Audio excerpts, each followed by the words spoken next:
Saudara, Anda menyaksikan segmen Kompas Bisnis bersama saya Putri Oktaviani. Presiden Prabowo Subianto mengancam akan memecat pejabat-pejabat yang tidak mau menyederhanakan regulasi, terutama yang berkaitan dengan investasi di sektor energi.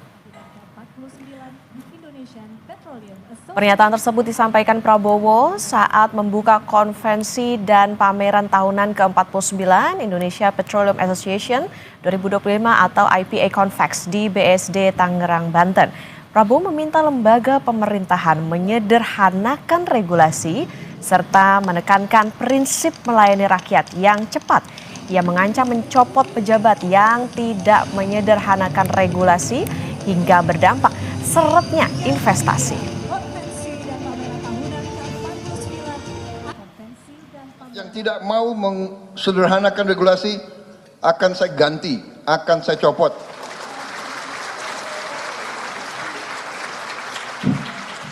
Banyak anak-anak muda yang nunggu diberi kesempatan.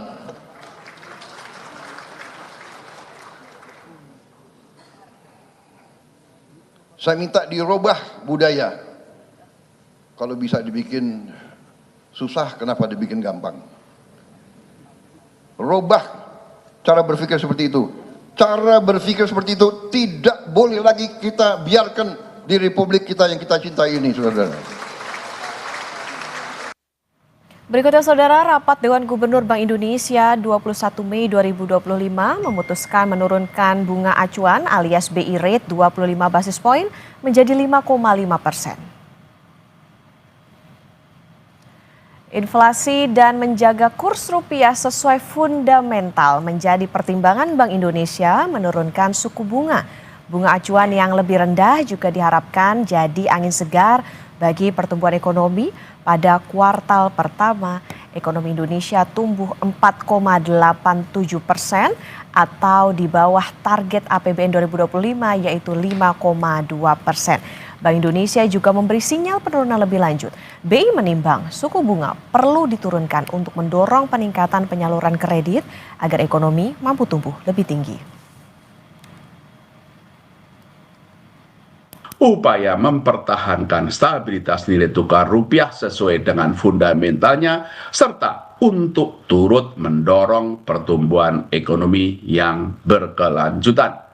Kedepan, Bank Indonesia akan terus mengarahkan kebijakan moneter untuk menjaga inflasi dalam sasarannya dan stabilitas nilai tukar rupiah yang sesuai fundamental dengan tetap mencermati ruang untuk turut mendorong pertumbuhan ekonomi sesuai dinamika yang terjadi pada perekonomian global dan domestik. Sementara itu, kebijakan makrobudensial akomodatif terus dioptimalkan untuk mendukung pertumbuhan ekonomi yang berkelanjutan dengan berbagai strategi untuk meningkatkan pertumbuhan kredit dan mendorong fleksibilitas pengelolaan likuiditas oleh perbankan. Saudara, bunga acuan turun agar pertumbuhan ekonomi bergairah. Di sektor energi, Presiden Prabowo juga bilang akan pecat pejabat yang mempersulit investasi. Kompas Bisnis sudah bersama dengan Putra Satria Samijantoro, Head of Equity Research Bahana Sekuritas untuk mengulas strategi mengungkit pertumbuhan ekonomi dengan cepat. Selamat pagi, Mas Satria. Selamat pagi. Mas Satria, BI rate kan turun nih ke 5,5%. Akan berdampak apa sih ke pertumbuhan ekonomi? Ya, sebenarnya Bank Indonesia ini menghadapi dilema yang cukup sulit ya. Karena di satu sisi kita tahu ada perlambatan pertumbuhan ekonomi domestik, tapi di sisi lain tensi dari volatilitas di pasar modal, terutama di seluruh dunia itu belum selesai. Jadi pertumbuhan kredit masih tren menurun, tapi sebenarnya masih dalam rentang yang cukup sehat di atas 10%. Tapi yang lebih dikhawatirkan oleh pasar adalah timing dari penurunan Bank Indonesia rate itu sendiri. Kami di Bahana Sekuritas memang memprediksi adanya penurunan suku bunga di kuartal 2 ini, tapi kami tidak memprediksi bahwa akan secepat bulan ini ya, karena kami lihat dari segi globalnya ini masih cukup tinggi secara volatilitas. Misalnya suku bunga di pasar sekunder di Amerika Serikat dan di Jepang itu sedang dalam tren yang merangkak naik. Jadi suku bunga di Jepang itu untuk 20 dan 30 tahun obligasi itu adalah dalam level tertinggi sepanjang sejarah. Bayangkan, Jepang yang biasanya suku bunganya itu 0%, sekarang sudah 2,7% untuk obligasi 20 tahun, soal utang 20 tahun. Biasanya Jepang itu hampir tidak membayar untuk berhutang, yaitu 0% kan. Suku bunga di Amerika Serikat untuk obligasi di atas 30 tahun itu sudah di atas 5%. Jadi bayangkan apa yang akan terjadi jika suku bunga di Indonesia diturunkan, sedangkan suku bunga di global itu sedang dalam tren yang merangkak naik. Ini yang menyebabkan kami melihatnya ini justru pasar finansial perlu waspada ya dalam melihat responnya di kebijakan Bank Indonesia ke depan. Mas, tapi gini, berarti penegasan artinya penurunan suku bunga atau BI rate ini dianggap kurang tepat meskipun kemarin pasar meresponnya hijau nih Mas IHSG. Betul, betul. Jadi sebenarnya ini pasar sudah melakukan antisipasi lebih awal. Pasar tuh selalu kan lebih awal. Jadi kalau misalnya Okta dan Kompas TV melihat dalam 2 minggu terakhir, seluruh aset IHSG, obligasi, terutama obligasi korporasi itu sudah naiknya itu cukup dramatis. Bisa saya bilang gitu loh. Mbak Hana sudah melakukan call buy untuk IHSG dari saat IHSG-nya masih di 6.100. Sekarang IHSG sudah dalam 7.200 dalam periode 1,5 bulan. Jadi ini rally-nya sudah masuk kategori yang namanya overbought. Dan lagi-lagi IHSG itu kan bertindak sebagai proksi dari pertumbuhan ekonomi. Ya, jika misalnya ada analis yang memprediksi, oh ya IHSG kita itu bisa ke 8.000 misalnya. Nah, itu kan harus ada angka dan asumsi earnings growth-nya perusahaan, pertumbuhan profitnya itu berapa gitu loh. Itu yang saya lihat ini tampaknya masih sulit ya. Dan dalam konteks Bank Indonesia biasanya ya kita bisa lihat sendiri dalam 6 bulan terakhir itu Bank Indonesia sudah menurunkan suku bunga 2 kali sebelum yang kemarin ya. Sudah menurunkan suku bunga 2 kali. Apakah pertumbuhan ekonomi terkerek naik dengan drastis? Belum tentu juga. Oke. Mas Satria, Gubernur BI kemarin berharap BI rate turun, lalu penyaluran kredit bank bisa naik. Apakah ini serta-merta demikian atau nunggu juga nih perbankan juga menurunkan suku bunga atau bunga kreditnya? Iya, jadi kalau melihat laporan keuangan dari bank-bank di kuartal 1 dan yang baru keluar kemarin itu adalah misalnya BCA sudah mengeluarkan laporan keuangan bulanan untuk bulan April. Memang situasi likuiditas ketat itu masih berlangsung di perbankan di Indonesia. Artinya likuiditas ketat itu seperti apa? Perbankan itu bisa bertindak berkebalikan loh dengan bank sentral.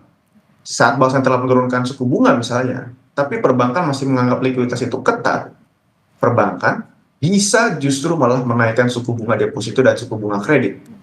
Justru itu yang terjadi dalam 4 bulan terakhir nih. Misalnya kita lihat Bank Sentral Asia yang baru mengeluarkan laporan keuangan, itu interest expenses-nya atau biaya bunganya justru naik secara year on year dibandingkan tahun lalu. Likuiditas masih ketat, loan to deposit ratio-nya LDR perbankan masih di atas 80%, 90% gitu kan. Untuk BCA tuh hampir nggak pernah itu LDR-nya di atas 80%. Dan itu yang terjadi di bank-bank sekarang, terlepas dari penurunan suku bunga yang sudah 3 kali di dalam 6 bulan terakhir ini. Oke, artinya tidak serta-merta ini bisa mengerek penyaluran kredit karena nunggu kebijakan masing-masing bank. Meskipun tadi kalau kita mereview ke depan, Mas Satria sempat bilang bahwa sebetulnya ini kondisinya masih sehat-sehat aja nih untuk penyaluran kreditnya. Mas Satria, bagaimana dengan bunga surat utang negara? Jangan sampai kan perbankan lebih tertarik nih nyalurin likuiditas ke sana ketimbang mencairkan kredit ke nasabah, mengingat kalau sekarang ekonominya tidak pasti dan ada resiko. Ya, itu tadi yang saya sudah sebutkan di awal ya, bahwa kan benchmark dari suku bunga itu juga salah satunya adalah di pasar utang obligasi. Nah, di pasar utang obligasi di seluruh dunia sekarang, tren jangka panjangnya itu sedang naik. Jepang, di Amerika Serikat, dan di seluruh dunia lainnya. Biasanya kalau di Amerika Serikat dan di Jepang, salah satu ekonomi yang terbesar di dunia, suku bunganya sedang naik. Jadi harusnya tren suku bunga itu justru malah ke arah naik, bukan ke arah turun.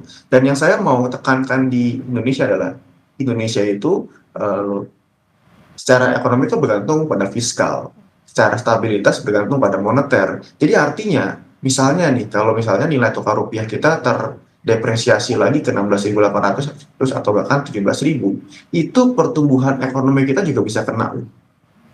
Karena sektor-sektor manufaktur kita, sektor-sektor industri itu bergantung pada barang-barang impor.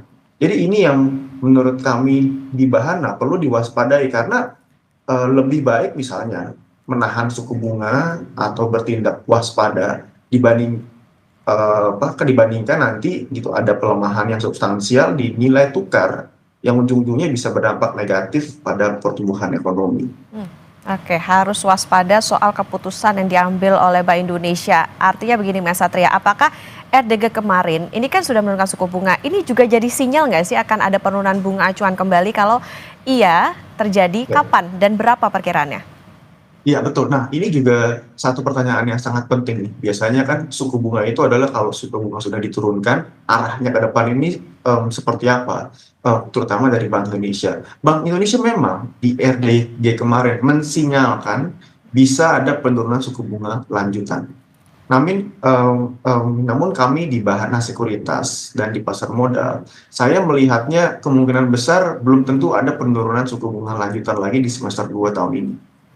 Karena ya secara struktural kenaikan suku bunga obligasi di Amerika Serikat itu karena ada defisit fiskal yang melebar, karena ada inflasi yang juga masih bisa naik karena tarif, itu bersifat sekuler gitu loh. Jadi suku bunga ini trennya ke arah naik gitu loh. Jadi Bank Indonesia masih akan bisa ada kenaikan suku bunga gitu loh. Tapi saya rasa kalau kami di Bahana mungkin tidak ada lagi penurunan suku bunga, bahkan kan kalau ada pun maksimal itu hanya satu kali lah di kuartal 4 2025 kami asumsikan. Oke, artinya memang potensinya ada tidak ada lagi penurunan suku bunga, tapi ini bisa dikatakan menjadi angin segar nggak sih kemarin tuh akhirnya keputusan BI menurunkan suku bunga acuan itu, Mas Satria? Iya, memang likuiditas yang ketat itu masih terjadi ya. Jadi dalam jangka pendek ini merupakan angin segar, dan terutama biasanya kalau saat ada langkah yang dovish atau kebijakan moneter yang longgar, rupiah biasanya kan melemah. Nah, untungnya memang kemarin itu rupiah justru menguat dari 16.400 ke 16.300. Jadi ada satu stabilitas moneter jangka pendek deh yang bisa dibilang ini cukup tepat momentumnya. Tapi secara jangka menengah dan jangka panjang masih ada resiko-resiko yang perlu diperhatikan. Dan ingat, stabilitas nilai tukar rupiah yang kita alami dalam 1 bulan terakhir, itu bulan lalu itu cadangan devisanya Bank Indonesia tergerus 4 miliar dolar dalam 1 bulan. Penurunan yang paling dalam di 2 tahun terakhir, saya rasa ya. Jadi masih ada satu resiko-resiko yang masih perlu diwaspadai, terutama dari sisi nilai tukar rupiah ke depan. Oke, Mas Satria, kita sedikit keluar dari soal BI, tapi sama-sama tentu bertujuan mendongkrak pertumbuhan ekonomi. Pejabat yang persulit birokrasi akan presiden copot, begitu katanya. Nah, regulasi seperti apa sebetulnya yang bikin perusahaan gesit, tapi juga tidak ada celah korupsi? Iya, jadi kan jika kita berbicara mengenai moneter, lalu kita kaitkan dari sisi regulasi dan ekonomi ya. Saya selalu bilang di awal bahwa perekonomian Indonesia itu sebenarnya tidak terlalu bergantung pada kebijakan moneter. Bergantungnya merupakan dari sisi kebijakan fiskal. Jadi ya kita itu kredit itu hanya sekitar 50% dari PDB. Hanya 40% masyarakat yang punya deposito di perbankan misalnya. Jadi saat suku bunga diatur ke atas atau ke bawah, ini hanya mempengaruhi 40 hingga 50% dari ekonomi. Tapi saat misalnya pemerintah melakukan efisiensi anggaran, pemerintah melakukan satu belanja pemerintah yang sangat-sangat targetnya sangat baik, itu bisa menstimulus pertumbuhan ekonomi jauh lebih tinggi. Gitu loh, karena multipliernya ke konsumsi dan investasi itu sangat besar. Nah, ini yang menjadi catatan bahwa sebenarnya dalam 10 tahun terakhir itu secara jumlah investasi yang masuk di Indonesia itu tidak begitu kencang secara pertumbuhan yang. Kita tahu misalnya Omnibus Law Cipta Kerja ditembuskan di tahun 2021 ya, 2022 ya. Gitu. Tapi sekitar 4 tahun setelah Omnibus Law Cipta Kerja itu diterbitkan, belum ada investasi yang signifikan masuk ke Indonesia. Justru masuknya malah ke negara lain. Misalnya, gitu kan, Apple memutuskan untuk membuat pabriknya itu di India. Microsoft membuat data centernya itu di Singapura, di Malaysia itu di Johor. Gitu loh. Kita belum mendapatkan investasi-investasi yang cukup besar dan menciptakan lapangan kerja selain misalnya dari investasi-investasi yang bersifat ya mineral, komoditas, hilirisasi dan lain-lain. Jadi ini penting untuk birokrasi dibuat lebih efisien, seperti yang Pak Prabowo bilang tadi ya, agar kita secara ekonomi ini mendapatkan investasi yang sustainabilitasnya tinggi dalam jangka menengah panjang, karena angka di investasinya kan, angka misalnya jumlah pekerja informalnya kita ya itu dalam 5 tahun terakhir tuh cenderung stagnan di 60% bahkan naik gitu loh. Jadi kita tidak menciptakan banyak lapangan kerja formal, dan ini ya mungkin berdasarkan dengan yaitu birokrasi kita dan ekonomi kita yang masih relatif tidak efisien. Oke, birokrasi yang tidak berbelit tentu ini juga bisa melindungi bagaimana investasi dan juga tentu menarik investasi ke dalam negeri. Ini berdampak pada pertumbuhan ekonomi. Kalau tadi soal BI rate tentunya ini harus perlu diperhatikan. Ada angin segar terutama di jangka pendek, tapi untuk jangka menengah dan panjang harus diperhatikan karena tadi secara global ada volatilitas. Meskipun sekarang penyaluran kredit trennya masih sehat, tapi ya balik lagi kebijakan ke perbankan gimana nih gitu ya. Jadi nanti kita tunggu bagaimana hasil dari atau juga efek dari penurunan suku bunga kemarin oleh Bank Indonesia. Terima kasih Mas Putra Satria Sambijantoro, Head of Equity Research Bahana Sekuritas sudah bersama di Kompas Bisnis. Sama.